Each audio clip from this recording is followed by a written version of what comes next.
राजेश पासवान की है और वो अपनी कहानी खुद सुनाएंगे।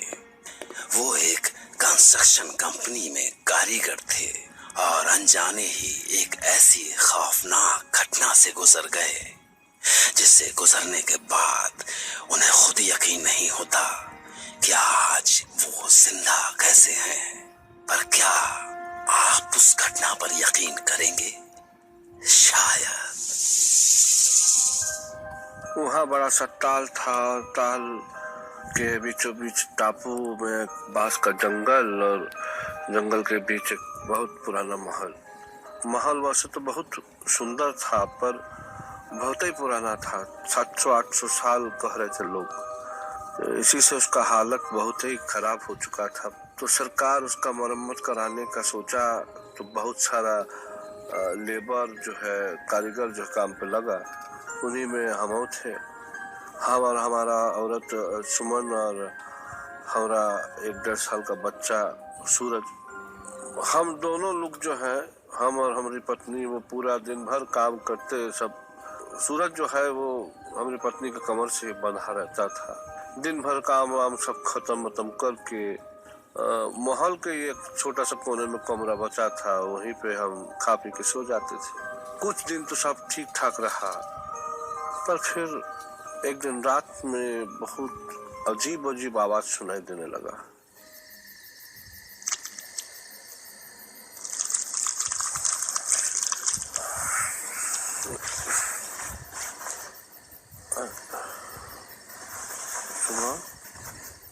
सुमन, हो सुमन, सो गई क्या? अभी तो आँख लगा था।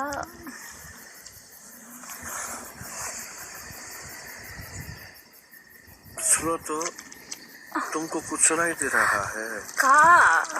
सुनो, कैसा खटखटा रहा है। ऐसा जान पड़ता है जैसे कोई दांत से पत्थर काट रहा हो। नहीं लगता है तुमको? का कह रहे हो? बांस का कितना जंगल है यहाँ। हवा से बांस रगड़ता है तो होता है ना ऐसा आवाज। अब सो जाओ भी, हमका भी सोने दो। अरे नहीं रे सुमन, हमरा तो मन कुछ और ही कह रहा है। सो जाओ। जाने सुमन नींद में थी या उसको सचमुच लगा कि बांस का आवाज है, पर हमारा मन नहीं माना और हम वहां से उठ के बाहर की तरफ निकले। चारों ओर खूब अंधेरा, बस बाहर से चांद का रोशनी आ रहा था और भी बहुत हल्का सा। उस वक्त हमरा बांस के जंगल में जाने का हिम्मत नहीं पड़ा तो हम मोहल्ली में इधर उधर जाके देखे।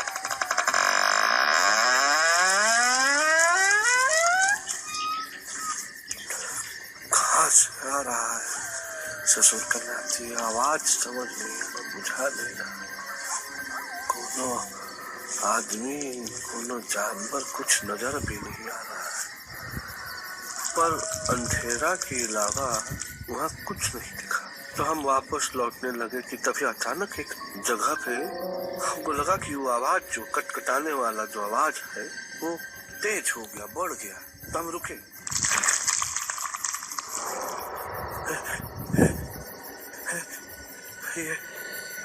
ये आवाज आ रहा है, ये हमारा वहम नहीं है भाई, यहीं से ज्यादा आ रहा है। ऐसा लगा जैसे कि आवाज जो है वो हमारे पैर के नीचे से आ रहा है। एक दिन नहीं, उसके बाद से तो रोज ही ऐसा होता रहा। फिर एक दिन हम ये एकदम निश्चय किए कि भाई हम इंजीनियर साहब से एक बारे में बात करेंगे, पूछेंगे उनसे। तो हम पूछे, इंजीनियर साहब आपसे कुछ पूछना था, यहाँ नीचे कोनो तहखाना है का? क्यों, तुम्हें ऐसा लगा क्या? वो रात को कुछ आवाज सुनाई देता है नीचे से तो। तुम्हारा मतलब नीचे कोई रहता भी है? हाँ साहब, हमको तो लगा कि। अरे परेशान मत हो, मैं देख लूंगा। पैलेस में बेसमेंट तो होते ही है, यहाँ भी जरूर होगा। साहब जैसा बोले थे उतर खाना ढूंढने का कोशिश किए तो उनको एक चोर दरवाजा मिला, पर उस पे जो है एक जेब बड़ा मोटा सा एक ताला लगा था और ताले में पूजा का जो रोली ना होता है और टीका सिंदूर ये सब का पीला कपड़ा बंधा हुआ था।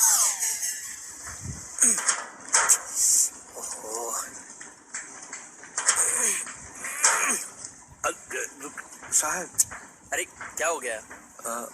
साहब रुकिए, हमको एक ठीक नहीं जान पड़ता है साहब। कोई तो हमको लगता है इस ताले में जो है मंत्र मारा है, हम कह रहे हैं साहब। तो साहब ऐसा चीज खोलना नहीं चाहिए, कुछ गड़बड़ हो गया तो मतलब। क्या गड़बड़ होगा? अरे भानु, विलास जी साहब। आ रही है ना तुम्हारे पास? ताला काटो। अब साहब हम तो कह रहे हैं मान जाइए साहब हमारी बात, ये ताला मत तोड़िए। अरे कुछ नहीं होगा। साहब नहीं माने और जब ताला कट के गिरा और हम दरवाजा खोले ही थे कि अंदर से ऐसा ठंडा हवा आया, मानो जैसे हम एकदम पहाड़ की चोटी पे खड़े हैं और हवा जो है हमारा शरीर को चीरता हुआ निकल जा रहा है। कितना ठंडा है, 2 मिनट में जम जाए इंसान। चलो अंदर देखते ऐसा है क्या। अंदर घुसे तो जाला ही जाला और धूल ही धूल था।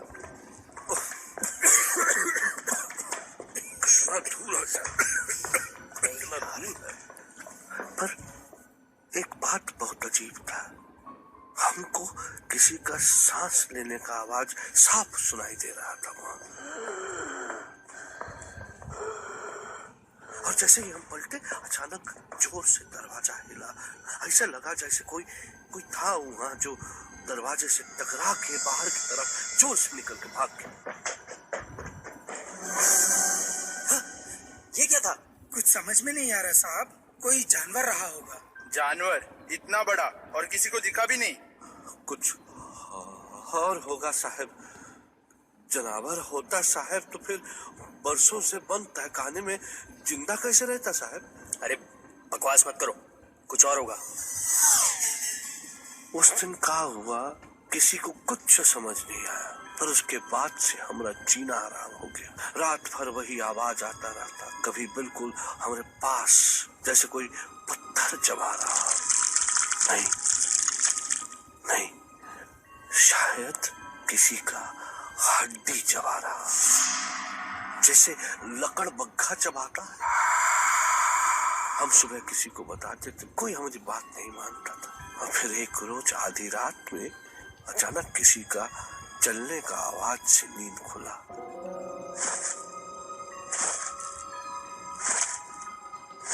ऐसा लगा कि सूप जितना बड़ा बड़ा पैर हो उसका, 1.5 हाथ का, जैसे कोई पिशाच हो। हम बहुत डर गए साहब, इसलिए एक दिन हम ये बात पास के गांव के एक बुजुर्ग से कहे, ये सोच के कि वो कुछ हमको बताएंगे इसके बारे में। पर क्या देखते हैं कि बुजुर्ग ये बात सुन के जैसे पीला पड़ गया। अनर्थ हो गया, अनर्थ हो गया। का हुआ? आप जानते हैं उसको? अरे वही है ये। आप डराइए तो नहीं ना, विस्तार में समझाइए। अरे भाई, बहुत पहले ये महल आबाद था। तब यहाँ राजा था किशन बहादुर और उसका रानी था सुमेरा। आसपास का 100 गांव का रियासत था उनका। हाँ, बहुत अच्छा से चल रहा था सब। पर धीरे धीरे राजा बदलने लगा। प्रजा से उनका अपनापन खत्म हो गया, प्रजा भी उनसे दूर होने लगी। अब राजा सारा दिन इन बांस के जंगल में भटकता, वहीं पे कुछ जानवर वानवर मार के खा जाता, बिल्कुल पिशाच जैसा। और जब जानवर खत्म हो गए तो एक एक करके इंसान को खाने लगा। कुलगुरु समझ गए कि ये उनका राजा नहीं है, किशन बहादुर के अंदर कोनो दूसरा ही आके बैठा है। पर उनके पास कोई चारा भी नहीं था। तो एक दिन जब सबने महल में जाना बंद कर दिया तो कुलगुरु रानी से जाकर बोले, महारानी अब आप भी चलिए, ये हमारे राजा नहीं पिशाच है, तड़प तड़प के मरने दीजिए इसे, यहाँ चलिए आप। नहीं गुरुजी, हमारा धर्म कहता है कि ये जो भी है, जैसा भी है, हमारे राजा के शरीर में है, इसलिए हम इसे छोड़ के नहीं जा सकते। बस फिर कुलगुरु भी महल छोड़ के चले गए। इसका बाद वहां वो पिशाच था और रानी। पर कुछ दिन बाद कुलगुरु से रहा नहीं गया और वो रानी का हाल लेने महल पहुंचे। पर वहां उन्होंने देखा कि चारों ओर खून ही खून फैला है और उसके बीच बैठा वो पिशाच रानी को खा रहा है। ये देख के कुलगुरु गुस्सा से कांपने लगे। नीच, तू हमारा राजा हो ही नहीं सकता, तू पक्का पिशाच ही है। जब सबने तुझे छोड़ दिया तब रानी तेरे पास रही, क्योंकि वो समझती रही कि तू जो भी है राजा के शरीर में है, उस शरीर की पूजा करती रही वो। पर तू उन्हें भी खा गया।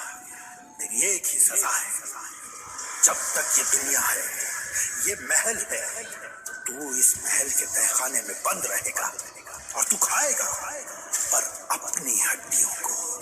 तेरी हड्डियां बढ़ती रहेंगी और तू उन्हें कुतरता रहेगा, हमेशा कुतरता रहेगा। ये श्राप है मेरा। उसका बाद कुलगुरु ने उस पिशाच को तहखाने में बंद करके ताले पे मंत्र मार दिया, जिससे वो कभी तहखाने से बाहर ना निकल सके। हे भोलेनाथ, हे प्रभु, अनर्थ हो गया। वही ताला तो इंजीनियर साहब खोल दिए। तभी तो हमने कहा कि अनर्थ हो गया है, अनर्थ हो गया। चले जाओ, ये जगह छोड़कर चले जाओ। अगर जान बचाना चाहते हो ना तो चले जाओ, जाओ। और हमने सुमन से वो जगह छोड़ने की बात की। हाँ सुमन, हाँ, समझो हमारी बात को, जीना है तो जाना पड़ेगा यहाँ से। ये का कह रहे हो तुम? नहीं जी, हमरा जीना बड़ी बात नहीं है। हम यहाँ रहे तो हो सकता है वो हमें मार दे, या का पता हम जिंदा भी रहे। पर सूरज अभी छोटा है, साल भर का मिला मिलाया काम छोड़ के चले गए तो कहाँ रखेंगे, कहाँ खिलाएंगे उसको? उसके लिए दूध कहाँ से आएगा? नहीं नहीं, हम ये जगह छोड़ के नहीं जाएंगे और तुमको भी कहीं नहीं जाने देंगे। बस अगर हमरे रहने का कोनो ठिकाना होता तो हम दिन में काम करके रात को वहीं जाके सो जाते, पर कोई ठिकाना भी तो नहीं था, तो हमको और मजदूरों के साथ वहीं उसी जगह पे रुकना पड़ा। और जैसा डरता साहब वही होने लगा। अब वो पिशाच जो है वो आजाद हो चुका था, छूट चुका था, उसका दरवाजा ताला सब टूट चुका था और वो अपनी हर दिन बढ़ती हड्डी चबाने के श्राप से छूट चुका था साहब। और फिर हर रात एक के बाद एक मजदूर गायब हो गए। कुछ मजदूर तो काम छोड़ के भी चले गए, पर हम दुर्भाग्य वही रहे।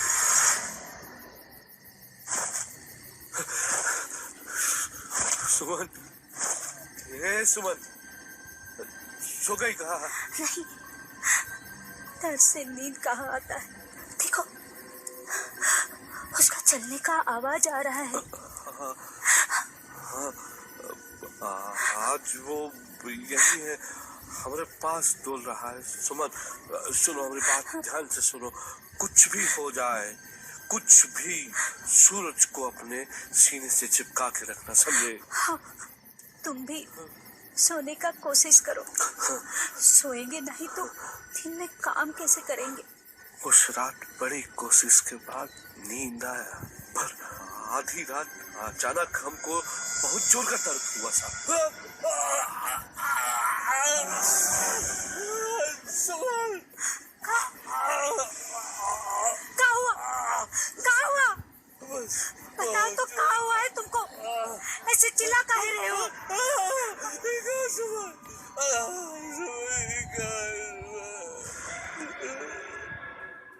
हुआ क्या था ना हमको अंधेरे में पता चला, ना हम समझ पाए। पर फिर जब हम अपने पैर पे हाथ लगाए तो हमारे पैर पे खून था। वो पिशाच हमारा पैर खा लिया था, वो भी घुटनों तक। और फिर जब कई दिन बाद पैर का घाव भरा तो हम बैसाखी पे घिसटते हुए उस मनुष्य जगह से निकल गए। चलो सुमन, हम नहीं रुकेंगे यहाँ। चलो चलो यहाँ से, भूखे ही मरेंगे तो मर जाए, यहाँ रुके तो जिंदा खाएगा हमें वो। पर बस हम उस जगह से ही निकले, मुसीबत से नहीं निकल पाए। उस रात एक गांव के बाहर ट्यूबवेल की कोठरी में डेरा डाले ही थे कि वहां भी शुरू हो गया सब। रात सोते वक्त अचानक उसका आवाज से आंख खुला। कभी उसके चलने का आवाज तो कभी एकदम कानों के पास उसके सांसों का आवाज। हम परेशान होके उठे और लगे उसको ढूंढने कि आज हम इसको देख कर कहा तू सामने काहे नहीं आता? डरपोक कहेगा, सामना कर। हम नहीं डरते तुझसे, नहीं डरते हम तुझसे। चुप करो, क्या कर रहे हो? चुप हो जाओ, मान जाओ हमारी बात। छोड़ो। जान जाएगा हम सबका। बहुत से आज हम इसका सारा किस्सा खत्म कर देंगे और मर के नहीं जी सकते। नहीं, कहाँ छिपा है? निकल बाहर, दिखाओ तुझमें कितनी ताकत है। कहाँ है तोरे? दिखाओ। हम गुस्सा से फट पड़े और ऐसा गुस्सा था कि आज दिख जाए तो या तो वो नहीं या हम नहीं। सामने कह नहीं आता? डर गया का? आज सामने। हमको लगा कि इस सारा बस हमारा डर था। डर खत्म तो वो भी खत्म। हम जानते थे कि आज वो हमारे सामने नहीं आ सकता, और सत्य वो आया भी नहीं। पर तभी हमको सुमन का आवाज सुनाई दिया। अजी सुनते हो? अजी बचाइए हमको। हम सुमन की ओर भागे, खेतों की तरफ। सुमन, अजी सुनते हो? सुमन, बचाइए हमको। सुमन, बचाइए हमको। क्या हुआ सुमन?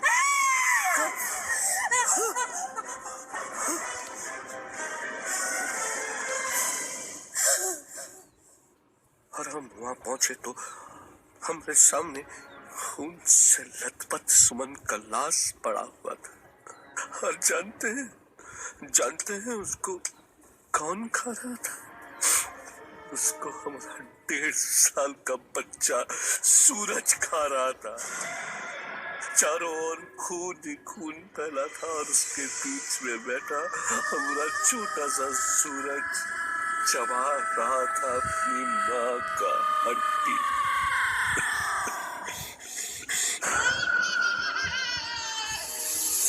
भला ऐसा कैसे हो सकता है कि एक दूध पीता बच्चा अपनी माँ की हड्डियां चबा रहा हो? तो कहीं ऐसा तो नहीं कि राकेश अपने काम के माहौल से बहुत परेशान हो और उसके सबकॉन्शियस माइंड ने एक एस्केप रूट ढूंढते हुए पिशाच की कहानी गढ़ ली, पर फिर उसका अधखाया पैर जिस पर वो अब भी घिसट घिसट कर चलता है। जवाब ढूंढिए।